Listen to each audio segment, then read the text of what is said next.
우리 좌우로 인사하겠습니다. 먼저 옆 사람과 인사하겠습니다. 하나님의 마음을 배웁시다. 우리 반대편과 인사합시다. 예수 그리스도의 마음을 닮아갑시다. 여러분, 무슨 한자인지 알겠습니까? 한일자랑 마음 심자만 알고 계시죠? 그러면 실력이 저랑 똑같은 겁니다. 그 이상을 알고 계시면은 저보다 한자를 많이 하시는 분입니다. 여러분, 일체유심조라는 단어입니다. 하나일, 온통체, 끊을절, 오직유, 마음심, 지을조.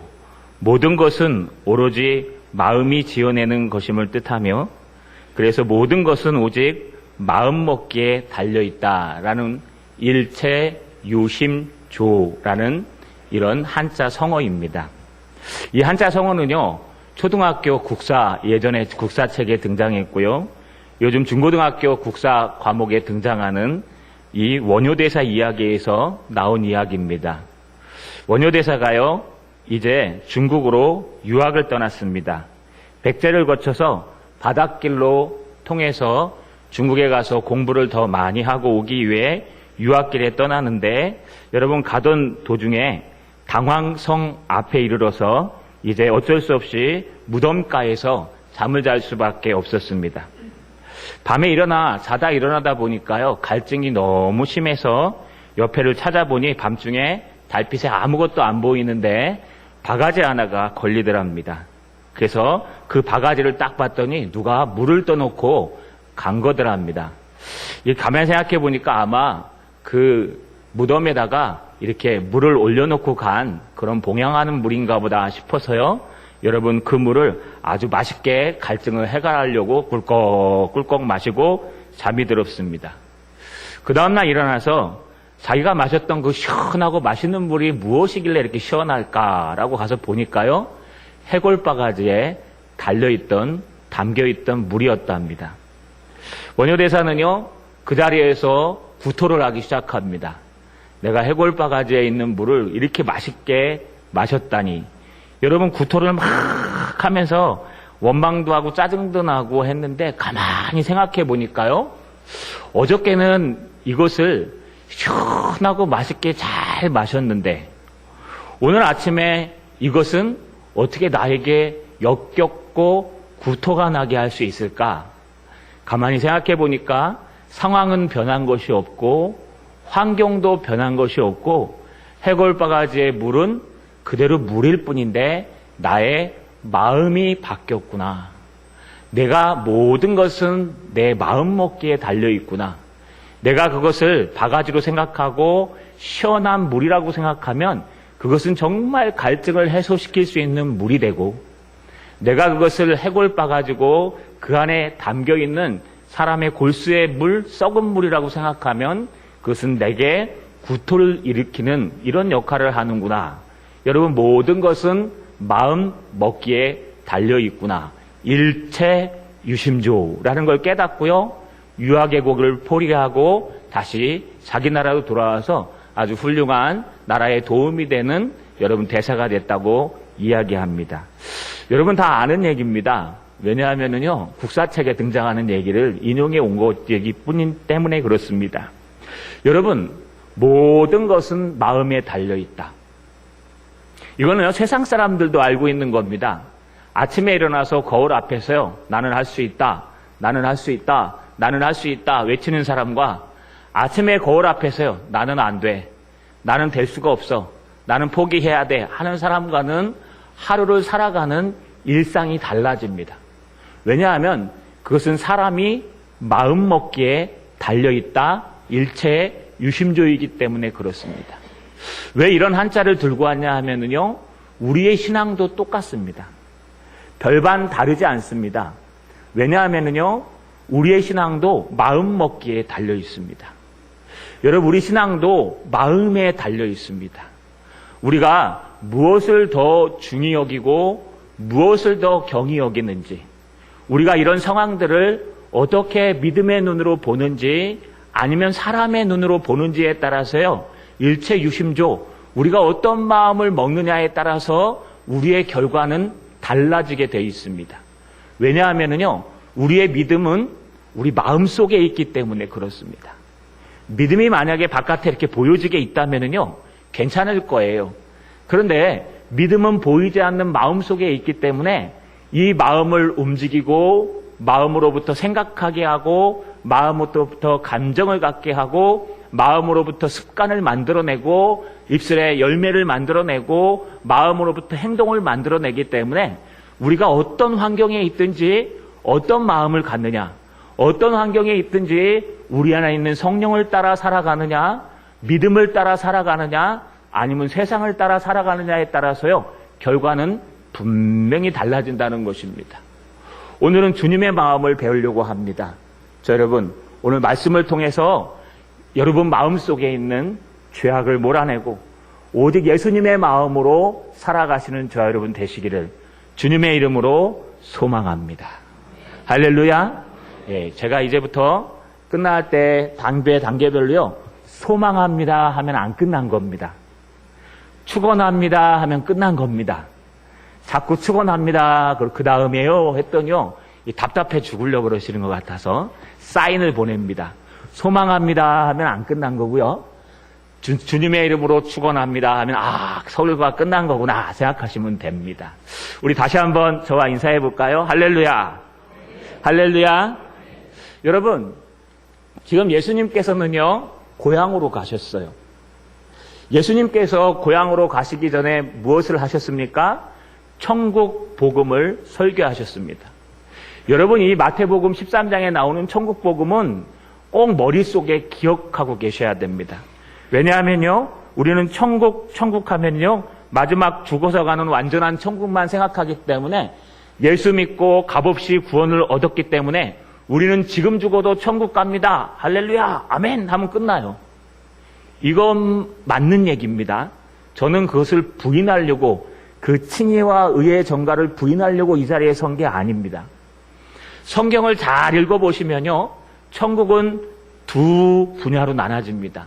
하나는 아직 예수님께서 오지 않으셨기 때문에 예수님이 오실 완전한 천국, 아직 우리가 죽지 않았기 때문에 죽음은 가야 될 낙원과 같은 천국, 이런 천국들은요, 예수 그리스도의 이름을 믿음으로 그 주님의 십자가의 보혈로 나의 죄가 깨끗하게 씻어지기 때문에 지금 죽어도 천국에 가실 수 있습니다. 할렐루야. 예수 믿는 사람은 다 천국에 가실 수 있습니다. 믿으십니까? 그런데 천국은 거기만 있는 게 아닙니다. 주님은 분명히 메시아가 이 땅에 오시면 천국이 임한다고 말씀하셨는데, 여러분, 베들레헴 말구 위에 여러분 예수님께서 이미 오셨습니다.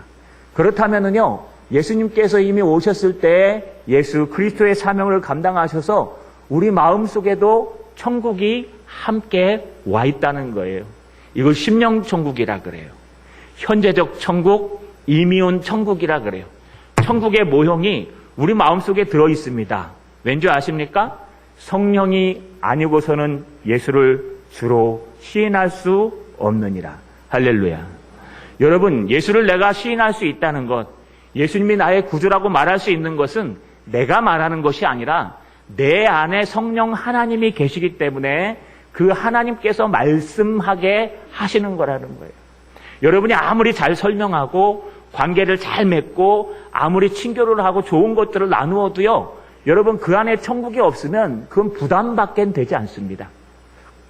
아무리 좋은 선물을 갖다 주고 아무리 좋은 것을 줘도요, 내 안에 성령이 계시지 않으면 그것은요, 관계밖에는 될 수 없어요.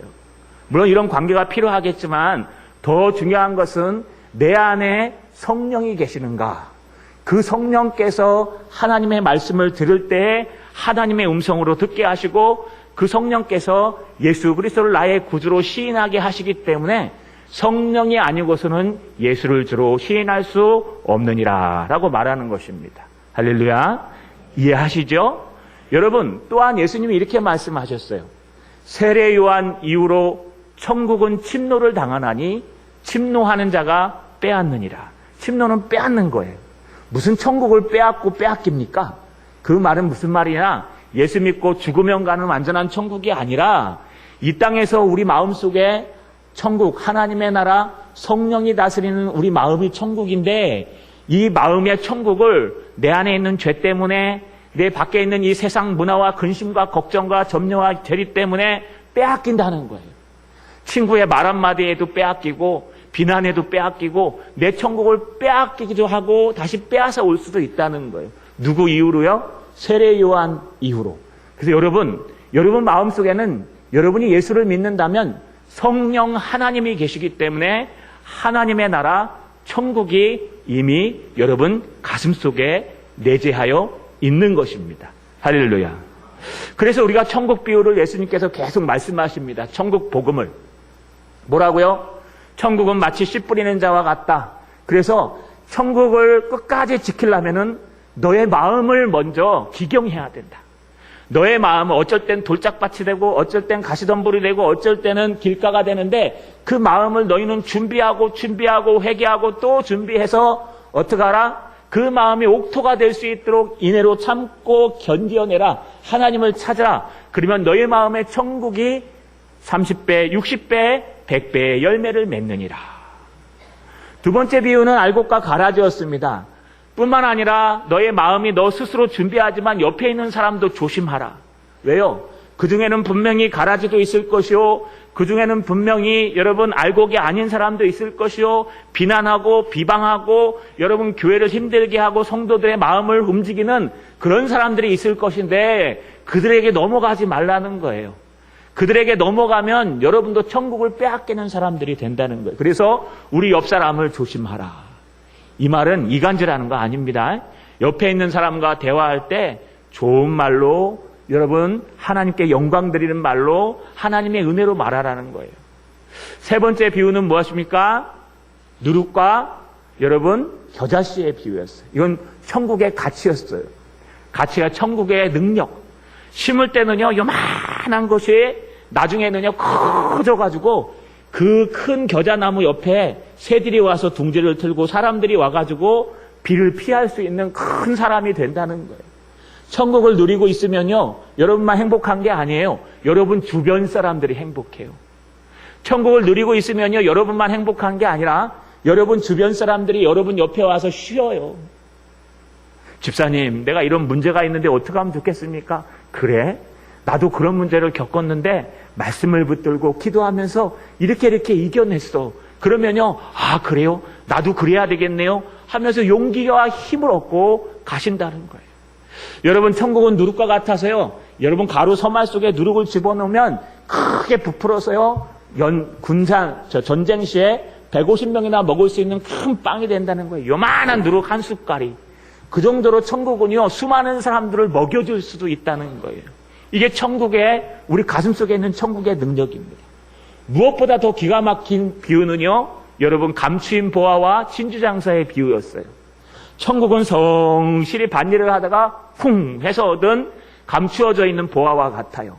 천국은요 그것을 알고 그 가치를 알고 세상 모든 곳을 찾아다니는 진주장사 같아요. 그래서 찾아다니다 그걸 발견하거나 여러분이 성실히 일하다 그 보화를 발견하면 어떡합니까? 값없이 그냥 훔쳐갑니까? 아니요. 돌아가서 내 소유를 다 팔아 그 밭을 사느니라. 돌아가서 내 소유를 다 팔아 그 진주를 사느니라. 할렐루야. 여러분 오해하지 말아야 될 것은 우리가 마지막 가는 천국은 값없이 예수 그리스도의 십자가의 보혈로 피값으로 가는 천국이지만 우리 안에 있는 천국은요 여러분 노력과 가치가 대가가 필요해요.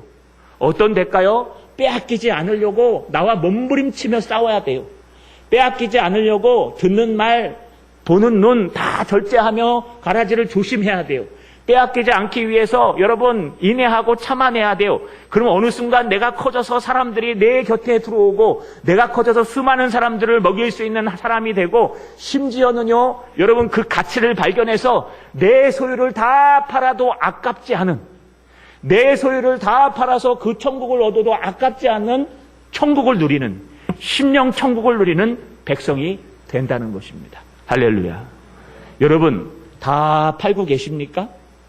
여러분 시간을 좀 팔고 계십니까? 여러분의 그 돈과 같이 귀한 시간을 팔아서 지금 천국을 사고 계십니까? 하나님의 말씀을 듣고 읽고 여러분 설교를 듣고 은혜를 받고 있습니까?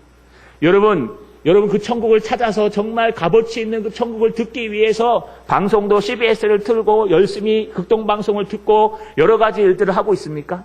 여러분 양해드립니다. 제 설교에는 간접 광고가 실려 있습니다. 간접 광고에 유의하시기 바랍니다.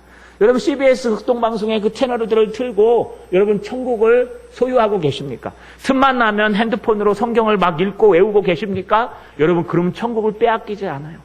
마지막 그물의 비유를 통해서 이 천국은 분명히 여러분 끝이 있다는 것을, 완전한 천국이 올 것이라는 것을 말씀하고 계십니다. 여러분 이 말씀을 하시자마자 예수님은 고향으로 돌아가십니다. 나사렛으로. 왜냐하면 앞에 보시면요, 예수님 가족들이 예수님을 만나러 오셨는데 만날 겨를이 없었어요. 아마 쪽지를 남긴 것 같아요. 이것 좀 전해 주십시오. 우리 예수가 끝나면은, 다 일을 끝나면은 집에 좀 왔다 가라고. 그래서 아마 나사렛으로 가신 것 같아요.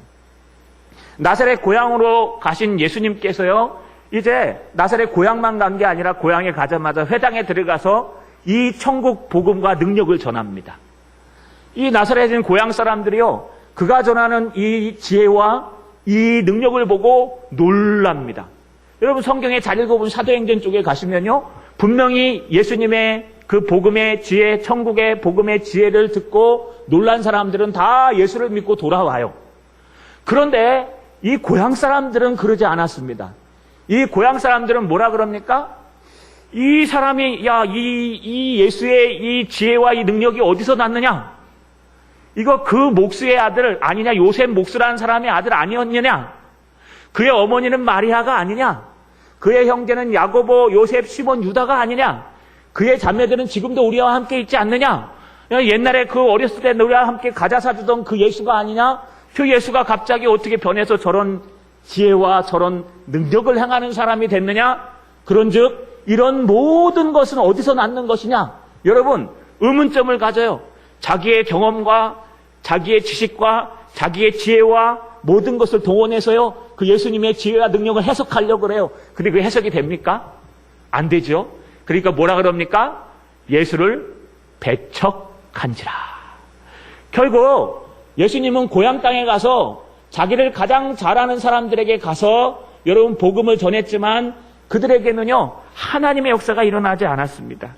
그래서 뭐라고 기록되어 있냐? 마태복음 13장 58절에 그들이 믿지 않음으로 말미암아 거기서 많은 능력을 행하지 아니하시니라.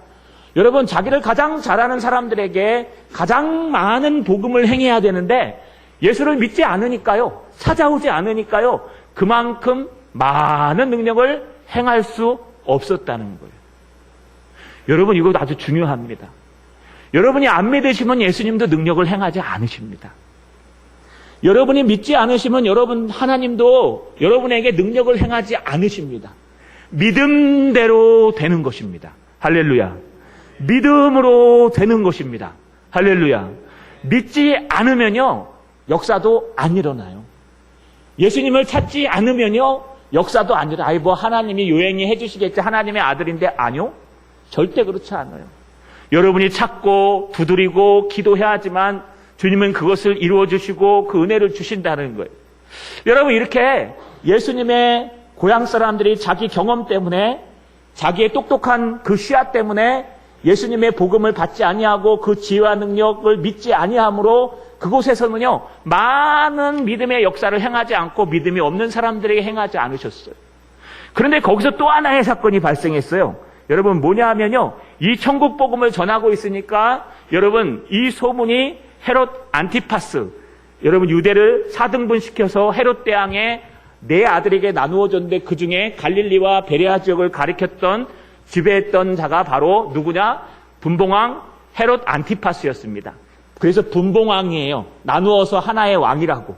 근데 자기는 끝까지 유대의 왕이 될 것이라고 욕심과 야망을 가진 사람이에요. 그런데 예수님한테 들려오는 소문이 있었어요.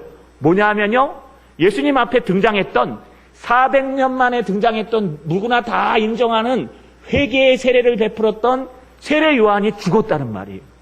왜 죽었냐 하면요, 헤롯 안티파스가 힘없는 동생 빌립의 아내 제수씨를 갖다가 자기 아내로 빼앗아 옵니다. 그 세례 요한이요, 여러분 지적합니다. 어떻게 동생의 하체를 범할 수 있느냐? 동생의 아내의 하체를 범하면 동생의 하체를 범한 것이다. 여러분, 이 헤롯 안티파스가요, 세례 요한이 하나님의 보낸 사람임을 압니다. 그리고 그가 전하는 말씀이 하나님의 말씀임을 압니다. 그러나 그는요, 세례 요한의 말이 듣기 싫어서 그를 힘으로 감옥에 가둬버리고 여러분 독립시켜버리고 말하지 못하도록 만듭니다. 하지만 법미를 갖고 고민합니다. 그런데 자기 헤로디아의 아내 헤로디아의 딸 12살짜리 살로메의 여러분 그 생일날 춤을 추니까요, 아, 내가 모든 걸 다 줄게, 나라 절반이라도 주니까 말해봐. 그러니까 12살짜리가 뭘 합니까? 어머니한테 가서 뭘 원할까요? 그 여러분 여자가 더 잘한다 그랬죠? 싸움은 남자보다 여자가 더 확실히 잘합니다. 남자들이 하면요 둘이 뭉실하지만 여자들이 하면 확실하게 합니다. 헤로디아가요, 다른 거 얘기하지 마라. 가서 세례 요한의 머리를 달라 그래라. 12살 초등학교 5학년짜리 여자아이한테 시킨 거예요. 참 독하죠. 아무것도 모르는 12살짜리 아이가 가서 얘기하니까요, 세례 요한이 자기가 한 말도 있고 또 여러분 사람들이 본 것도 있고 사람들이 무서워서요 자기의 한 말을 안 지킬 수가 없기 때문에 어떡합니까? 한 관원을 시켜서요 세례 요한의 머리를 소반, 큰 쟁반도 아니고요 조그만 쟁반, 어린아이가 들 수 있는 쟁반에 담아오라고 얘기합니다. 그래서 12살짜리가 세례 요한의 목 자른 그 목을 이 쟁반에 담아가지고 어머니를 딸랑딸랑딸랑 갖다 줘요. 그 아이의 인생은 어떻게 됐을까요? 그 아이는 바르게 자랄까요? 야, 힘이 있으면 이렇게 사람도 죽일 수 있는 거구나. 힘이 있으면 이렇게 사람 하나 죽이는 것은 우스울 거구나.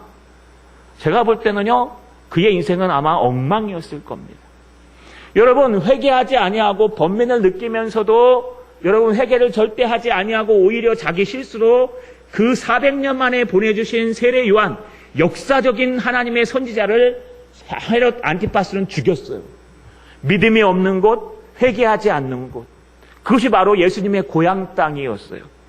여러분, 예수님이 이 말을 듣고 어떻게 하셨을까요? 세례 요한보다 더 확실한 복음을 갖고 계시고 풍랑도 잔잔케 하시는 예수님, 여러분 죽은 나사로도 살리시는 예수님, 나인성 가부의 아이를 살리시는 예수님, 여러분 바다 위를 걸어가시는 예수님, 여러분 이 완벽한 하나님의 아들인 성자 예수님께서는 가가지고 헤롯 안티파스의 뺨을 탁 때리면서요 그를 박살내지 않으셨을까요? 근데 오늘 본문을 읽어보니까 이상한 소리가 등장합니다. 여러분 12절에 보니까 요한의 제자들이 와서 시체를 가져다가 장사하고 가서 예수께 아뢰니, 13절 상반절에 예수께서 들으시고 배를 타고 떠나사 따로 빈들에 가시니. 여러분, 예수님이 도망가십니다. 도망가는 것처럼 보입니다. 무서워서 도망갔을까요? 어떤 신학자는요, 지금 세례 요한이 다시 살아나서 예수가 됐다는 것을 헤롯 안티파스가 알고 있기 때문에 예수님을 틀림없이 죽이기 때문에 지금 도망가시는 거다라고 할 수도 있습니다. 어떤 분들은 하나님의 사역이 끝나지 않았기 때문에 피하는 거라고 얘기할 수도 있습니다. 그건 상관없어요. 중요한 것은 예수님은 하나님의 능력을 가장 많이 전할 수 있었던 여러분 자기 고향 땅에서 믿음이 없는 사람들 때문에 회개하지 않고 폭력을 사용하는 그들 때문에 결국 그 땅에서부터 그 천국 복음을 전하지 않고 돌아서서 떠나가셨다는 겁니다. 할렐루야.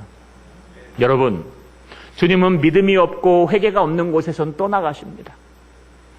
주님은 우리의 믿음대로 역사하시고 우리가 회개한 대로 용서해 주시는 겁니다. 물론 예수 믿고 우리의 완전한 죄 원죄는 해결됐기 때문에 예수를 정말 믿으신다면 지금 죽어도 천국에 가실 거예요. 아니요, 예수님께서 이 땅에 재림에 오실 때 천국의 부활로, 생명의 부활로 일어나실 거예요. 하지만 우리 남은 이 땅의 생활에서는요, 지옥 속에서 살아갈 수밖에 없을 겁니다. 왜요? 우리 마음속에 있는 이 천국은 빼앗기지 않아야 합니다. 우리 마음속에 있는 이 천국은요, 믿음으로 지켜내야 됩니다.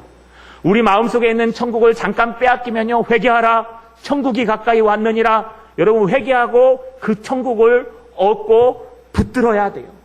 여러분 그래야지만 우리 속에 믿음이 자라고 우리 마음속에 회개와 은혜가 자라서 성령이 충만해져서요, 여러분 어떤 환경 속에서도 주님 한 분을 붙들고 살아가는 믿음 있는 사람이 된다는 거예요. 그런데 이 믿음을 빼앗기고 천국을 빼앗기면은요, 주님은 그곳으로부터 떠나가십니다. 여러분 가정도 마찬가지예요. 우리 공동체도 마찬가지예요. 여러분 일터도 마찬가지예요. 여러분 개인의 마음속도 마찬가지예요. 여러분 우리 마음속에 하나님을 향한 믿음이 점점 사라져서 믿음이 조금해지면 어떻게 되는 줄 아십니까? 불평하고 불만하고 시기하고 당을 짓고, 여러분 하나님 말씀에 귀를 막고 하나님 말씀에 눈을 감고 욕하기를 좋아하고 비난하기를 좋아합니다. 성령의 열매가 안 맺혀요. 우리 새벽에 갈라디아서의 말씀을 나누고 있습니다. 성령의 열매는 양성, 사랑, 희락, 화평, 오래 참음, 자비, 양성, 충성, 온유, 절제니 이와 같은 것들을 막을 법이 세상에 없느니라. 할렐루야. 여러분 이 성령의 9가지 열매가 우리 가운데 맺혀지는 거예요. 믿음이 생기면. 그러면요 그 믿음 때문에 살아가는 겁니다. 그런데 믿음이 없는 곳에는 역사도 안 일어나요. 회개가 없는 곳에선 변화도 안 일어나요. 그냥 그대로 살아가는 거예요. 어떤 영화 대사에 그런 대사가 나오더라고요. 우리 종교는 아닙니다. 다른 종교에서요, 천주교에서 얘기하는 것 같아요. 그렇죠? 천주교에서 말하는 것 같은데, 그런 죄에 대해서 가장 심한 죄에 대한 벌이 뭐냐? 그랬더니 다음 생에도 이렇게 사는 거다. 이 남편과 이 부인을 만나서 이런 인생을 살아가는 거다. 어떤 분들은 좋아하시겠지만 어떤 분들은 이러실 거예요. 이게 무슨 뜻이냐? 전혀 바뀌지 않는다는 거예요. 하나님의 말씀을 듣지 아니하고 귀를 막고, 하나님의 말씀을 듣지 아니하고 눈을 감고, 하나님 앞에 회개하지 아니하고 자기 힘과 능력으로 합리화시키고, 여러분 그러면 하나님은 그곳으로부터 떠나가세요. 하나님은 그곳으로부터 떠나가시는 거예요. 그 마음속으로부터 떠나가시는 거예요. 그러면 그곳에는 믿음의 역사가 안 일어나요. 가장 많이 일어나야 될 곳에서 믿음의 역사가 일어나지 않는다는 것입니다. 저 여러분 믿음을 키우십시오. 저 여러분 하나님을 믿으십시오. 예수 그리스도를 믿으십시오. 여러분 마음속에 있는 천국을 지키십시오. 어떻게 해서든 하나님의 말씀을 붙들고, 어떻게 해서든 하나님 앞에 기도하고, 어떻게 해서든 하나님 앞에 찬양하고 예배하며 여러분의 천국을 지켜내는, 여러분 믿음을 지켜내는, 아니 실수 괜찮아요. 회개하면 돼요. 실수 괜찮아요. 회개하고 하나님 앞에 돌아오면 돼요. 여러분 분을 내어도 해가 지기 전까지는 풀으라고 얘기하는 것은 오래도록 품지 말라는 거예요. 용서하면 돼요. 여러분 믿음과 회개로 말미암아 예수님이 떠나가는 것이 아니라 예수님이 돌아오는 여러분 되시기를 주님의 이름으로 소망합니다. 할렐루야. 소망합니다. 할렐루야. 여러분 소망한다는 얘기는 아직 안 끝났다는 얘기입니다. 꼭 기억하십시오. 여러분 그런데 예수님께서 이 얘기를 들으시고 배를 타고 떠나십니다. 그래서 따로 빈들로 가십니다. 예수님께서 왜 배를 타고 떠나셨을까요? 갈릴리 그 앞바다에서 예수님께서 배를 타고 지금 배를 쭉 타고 떠나셨는데 어디쯤 가셨냐면 누가복음 9장 10절에 보면 따로 베세다라 하는 고을로 떠나가셨으나, 갈릴리 쪽에서요 베세다까지 떠나가신 거예요. 여러분 가까운 길이 아니에요. 그런데 여기 빈들로라고 마태복음은 얘기해요. 이 빈들이 뭐냐면 빈 들판을 얘기하는데 사막을 얘기하는 겁니다. 우리와 같은 사막이 아니라, 여러분 사하라 사막 그런 사막이 아니라, 여러분 나무도 있고 나무도 조그만 나무들 풀이 자라고 있는 그런 사막을 얘기하는 거예요. 하지만 물은 별로 없는, 떼약볕에 피할 그늘도 많이 없는 그런 사막을 얘기해요. 여러분 예수님께서 왜 이렇게 사막으로 따로 가십니까? 성경을 쭉 보시면 예수님의 습관대로 얘기하시면 예수님이 잠시 쉬기 위해서, 또 예수님이 잠시 기도하기 위해서 한적한 곳을 찾아가셨다는 기록들이 많이 등장합니다. 여러분 또 하나는요, 전도를 나갔던 제자들이 들어와서 그들을 쉬게 하려고 가신 것 같아요. 마가복음 6장 31절 32절에 보면 동일 구절이 등장하는데, 이르시되 너희는 따로 한적한 곳에 가서 잠깐 쉬어라 하시니, 이는 오고 가는 사람이 많아 음식을 먹을 겨를도 없습니다. 이에 배를 타고 따로 한적한 곳에 갈새. 전도를 나갔던 제자들이요, 들어와서요, 그들과 함께, 그들이 좀 먹고 쉬게 하려고 그들과 함께 빈들로 간 거예요. 벳세다로 가서 벳세다 근처에 있는 빈들까지 나가신 겁니다. 지금 예수님께서요, 그 장소를 떠나셔서 다른 쉴만한 장소, 다른 장소로 가셨어요. 여러분, 그런데 문제가 생깁니다. 예수님의 소문이 갈릴리와 그 중심으로 쭉 벳세다 지역에 퍼지기 시작하니까 어떤 소문이 퍼졌을까요? 야, 세례 요한이 죽고 세례 요한의 뒤를 잇는 선지자 자칭 그리스도라 하는 사람들이 나타났대. 그분의 지혜와 그분의 능력은 굉장하대. 그분은 천국을 가리킨대. 야, 우리가 기다리는 메시아가 아닐까? 다윗의 자손이 아닐까? 아, 우리가 기다렸던 그 선지자가 아닐까? 세례 요한 이후로 온 선지자가 아닐까? 어떤 사람은 엘리야라고도 하고 어떤 사람은 많은 얘기들을 하면서요, 그들은 예수님이 보고 싶어서요, 예수님 앞에 나와서 자기의 문제를 해결하고 싶어서 많은 사람들이 찾아옵니다. 그것을 오늘 13절 하반절에 뭐라고 기록하느냐? 무리가 듣고 여러 고을로부터 걸어서 따라간지라. 할렐루야. 여러분, 듣고 갈릴리에서 벳세다까지 여러분 정확한 거리는 할 수 없습니다. 왜냐하면 지금 나사렛이 정확하게 어딘지 모르기 때문에 그래요. 정확한 거리는 알 수 없는데 여러분 그렇게 가깝지 않은 거리예요. 그것도 벳세다가 아니라 벳세다의 빈들이에요. 사막까지 예수님의 소문을 듣고 예수를 만나면 된대. 예수님을 따라가면 치료가 된대. 예수님을 따라가면 그 천국 복음을 들을 수 있대. 예수님을 만나면 나의 문제가 해결되고 예수님을 만나면 모든 인생의 문제에 답이 있대. 예수님을 만나면 천국에 대해서 알게 된대. 그 지혜와 능력이 서기관들이 가리키는 것보다 훨씬 권능이 있고 낫대. 그 예수를 따라가자. 진주장사의 비유처럼요. 여러분 그 진주를 찾아서 여러분 그 험난한 길을 병자를 끌고 자기의 약한 몸을 끌고 뒤뚱뒤뚱 거리면서 큰 무리들이 지금 걸어서, 예수님은 배를 타고 가셨는데 그들은 걸어서 그 벳세다의 빈들까지 따라왔다는 거예요. 여러분, 예수님을 따라왔다는 것만 해도 기적 같은 일인데, 예수님을 잘 아는 그 고향 사람도 배척하고 예수님의 말씀을 듣고 세례 요한의 말을 듣고 회개하지 않고 그를 죽인 여러분 헤롯도 찾고 있는데, 지금 연약하고 병들고 약한 사람들이 모두가 다 그 사막을 걸어서 벳세다의 빈들 사막까지 지금 뒤뚱뒤뚱하면서 걸어왔다는 거예요. 그 마음이 얼마나 아름답습니까? 뭐 여기에는요 아마 가까이에서 오신 분들도 계실 거예요. 예, 제일 가까이 오신 분들이 계시죠. 요 옆에 사니까요. 더 가까이에서 오신 분도 계십니다. 우리 전도사님, 요 옆에 사니까요. 바로 열면은 식당이에요. 우리는 비등비등해요. 그러나 여기 또 앞에 사시는 분도 계세요. 그죠? 저기 뒤에 사시는 분도 계세요. 야, 목숨을 걸고 저 굴다리를 지나오신 분도 계시고. 하지만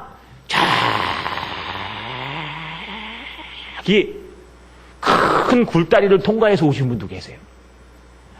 여러분 가까이에서 멀리에서 많이 오셨을 거예요.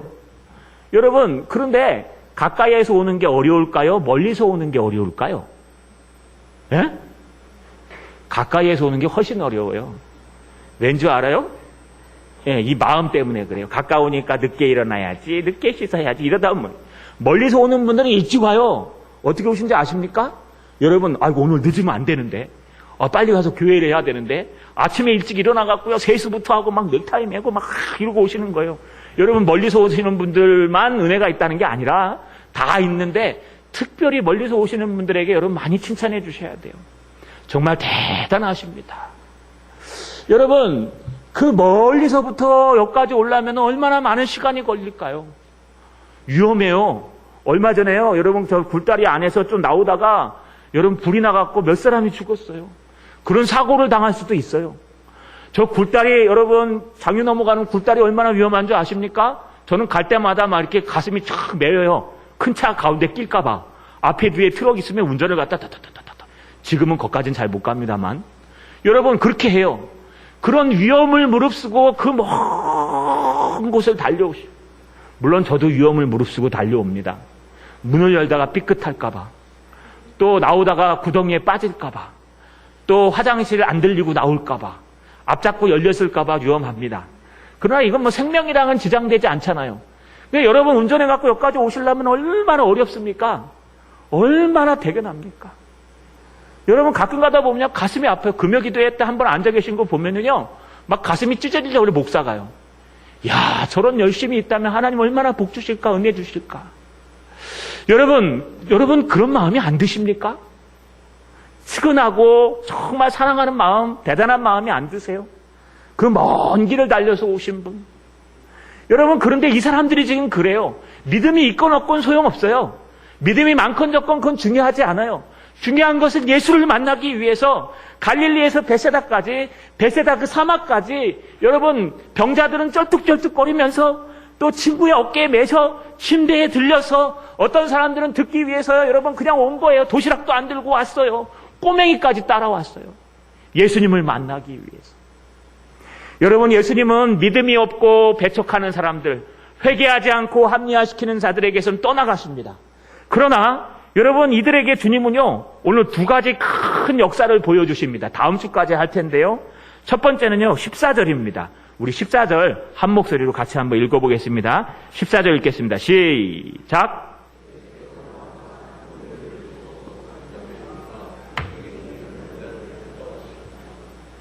예. 14절 상반절에 보니까 예수께서 나오사 큰 무리를 보시고 불쌍히 여기사. 여러분, 예수님은 지금 그들을 보시고 불쌍히 여기시면서 뭐라 그럽니까? 그 중에 있는 병자를 고쳐 주시니라. 할렐루야. 그 중에 병자가 있었다는 거예요. 그 중에 쩔뚝바리도 있고, 그 중에 안진뱅이도 있고, 그 중에 보지 못하는 사람도 있고, 친구들의 어깨에 실려온 사람도 있고, 여러분 그 중에 수많은 사람들이 있었다는 거예요. 여러분, 그런 모든 사람들에게 주님은요, 그 중에 병자들을 다 일일이 고쳐 주셨습니다. 할렐루야.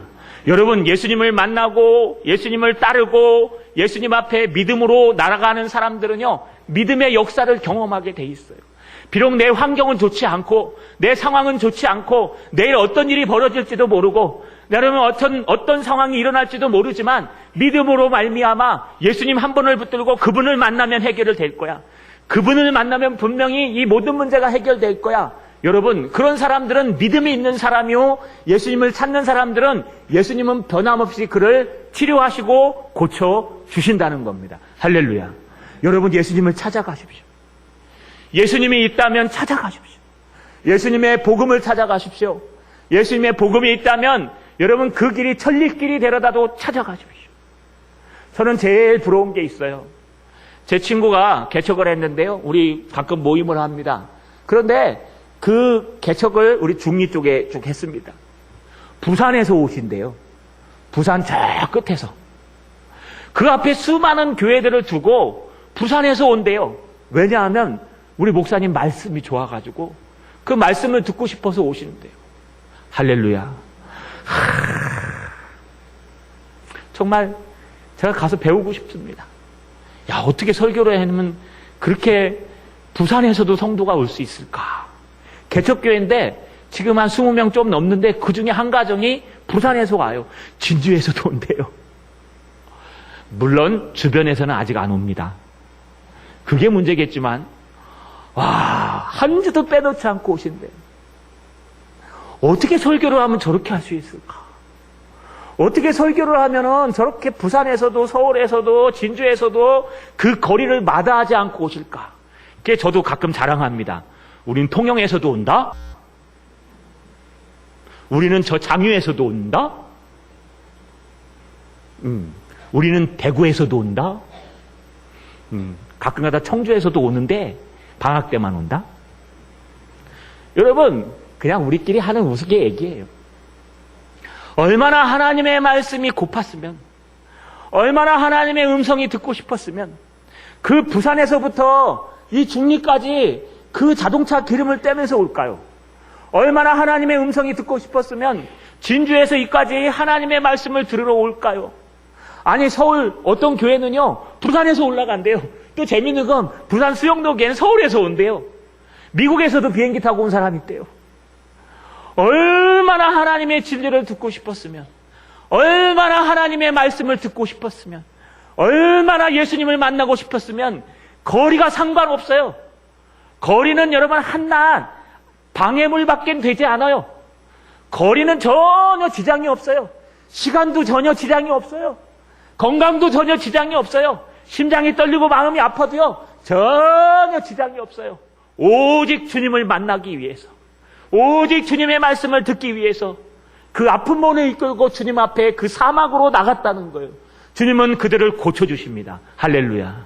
주님은 분명히 그들을 고쳐주십니다. 할렐루야. 여러분, 될 수 있으면요, 교회 가까이로 이사 오세요. 하지만 교회 가까이로 못 오시면 멀리 가십시오.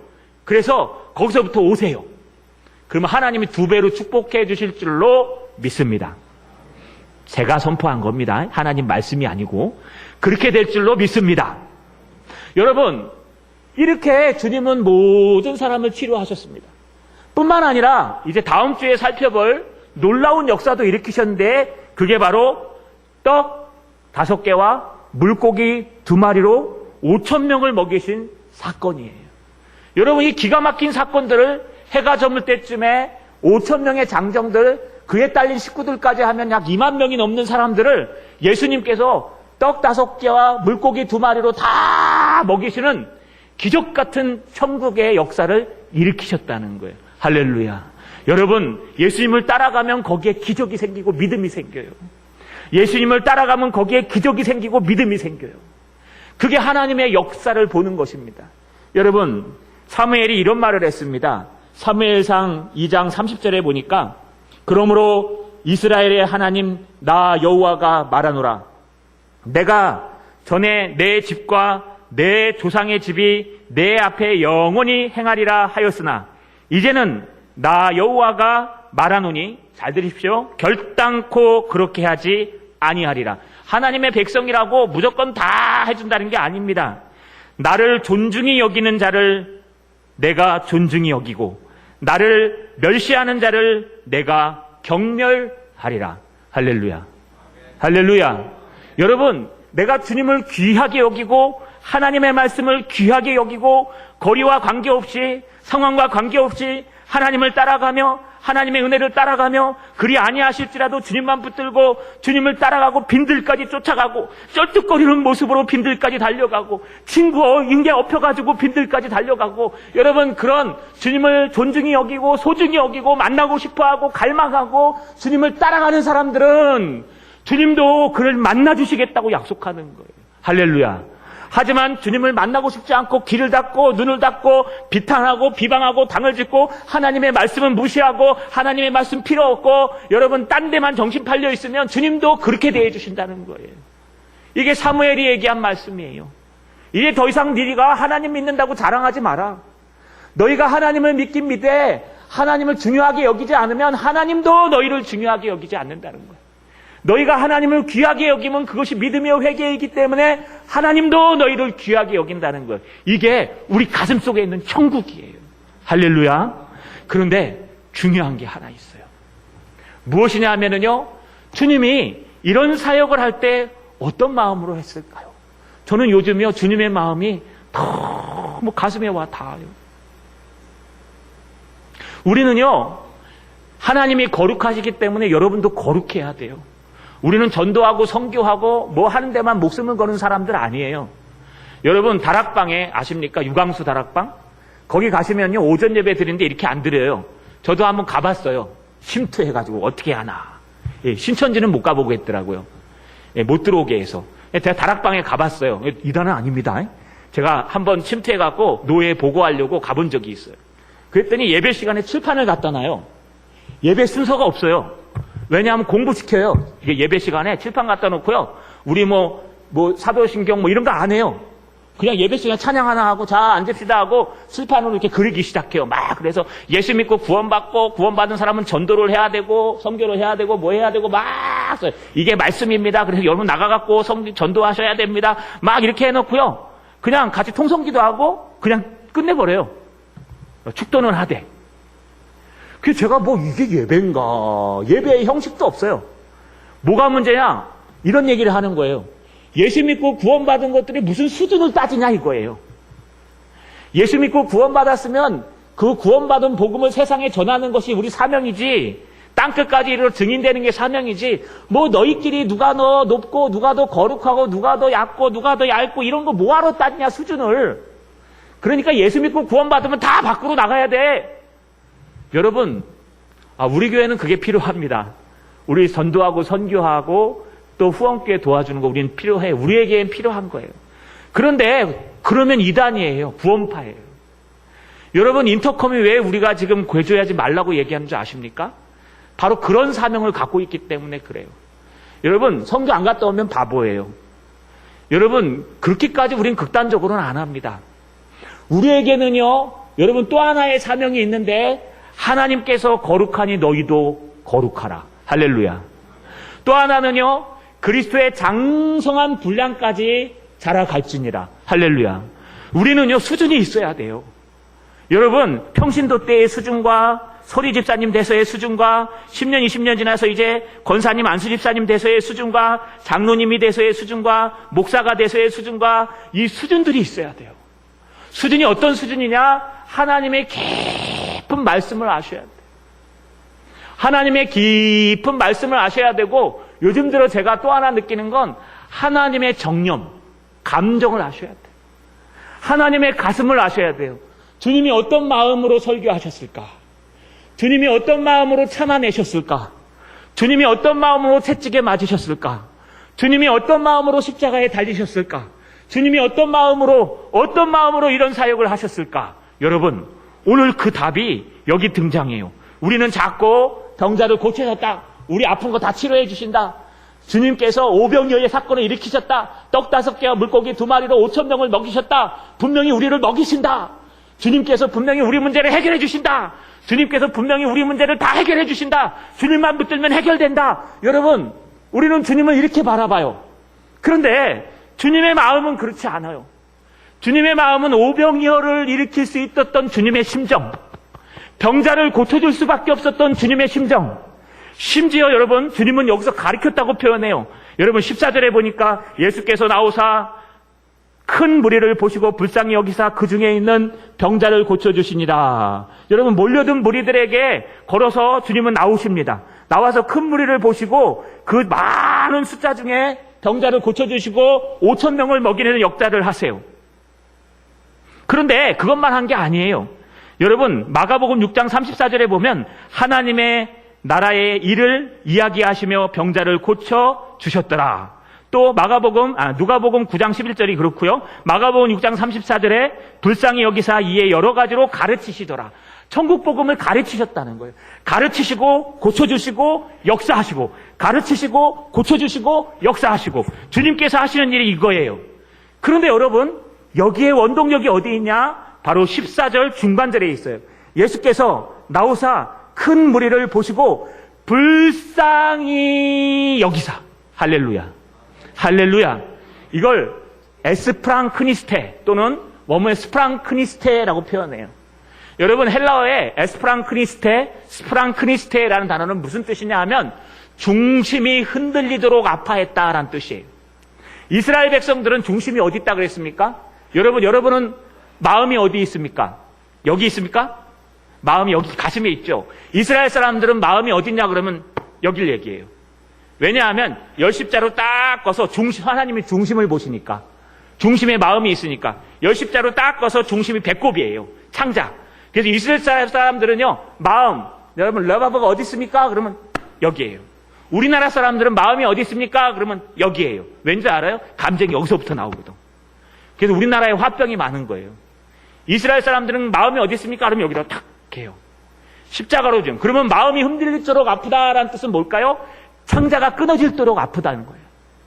주님이 자기에게 걸어서 나오는 그 병자들을 보시고, 주님이 목자 없는 양같이 유리하며 방황하며 자기에게 걸어 나오는 그 빈들까지 쫓아온 불쌍한 사람들을 보시고, 주님이 그들에게 천국 복음을 가르쳐 주시고 그들의 병을 고쳐 주시고, 그들이 지금 불쌍하게 먹을 것이 없을 때 떡 5개와 물고기 2마리로 5,000명을 먹이시는 그 주님의 마음, 그 주님의 심정, 그 주님의 심정이 뭐냐 하면 에스프랑크니스테, 불쌍히 여기는 마음, 찢어지도록 아파하는 마음, 한 영혼을 보고 한 영혼을 보고 가슴이 찢어지도록, 창자가 떨리도록 아파하는 마음, 그 마음이 바로 주님의 마음이라는 거예요.